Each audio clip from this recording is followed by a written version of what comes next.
Magandang umaga! Kumusta po? Narito po ulit ang update natin para sa lagay ng ating panahon ngayong umaga po ng June 17, 2025.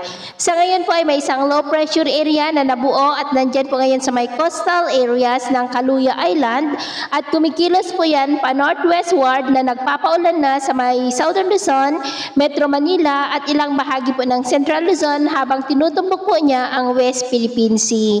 Hindi naman po yan nakitaan na lalakas bilang bagyo sa susunod na mga araw at gaya po ninyong napapansin ay halos wala namang sirkulasyon dito po sa ating wind map na maaaring mapuo dyan sa may West Philippine Sea sa susunod po na mga araw. At ito naman ay pinapakita ng forecast model natin pong ginagamit hanggang po sa susunod na 2 linggo.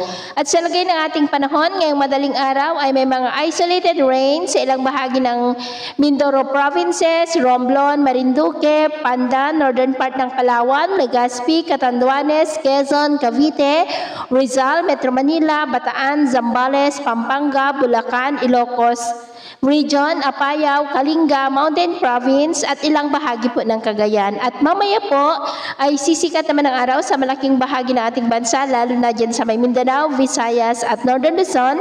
Pero dahil po sa LPA ay cloudy skies with isolated rains ang asahan sa may northern part ng Palawan, Mindoro Provinces, Romblon, Marinduque, Camarines Sur, Legazpi, Sorsogon, Catanduanes, Calabarzon, Metro Manila, Bataan, Zambales, Pampanga, Bulacan at ilang bahagi po ng Aurora. At mamayang hapon po, mas maraming lugar ulit ang makakaranas ng mas maulap na kalangitan with isolated light to heavy rains. Kaya kung lalabas tayo sa ating mga tahanan, ugaliin lamang po natin lagi ang magdala ng kahit na anong panangga natin sa init ng araw at proteksyon na rin po sa mga biglaang buhos ng ulan. At sa atin naman pong mga baybayin, wala na po tayong nakataas na anumang gale warning signals, pero iba yung pag-ingat lamang po kung papalaot tayo para po mas makaiwas sa mga sakunang pangkaragatan. So yun po ang latest update natin sa araw na ito.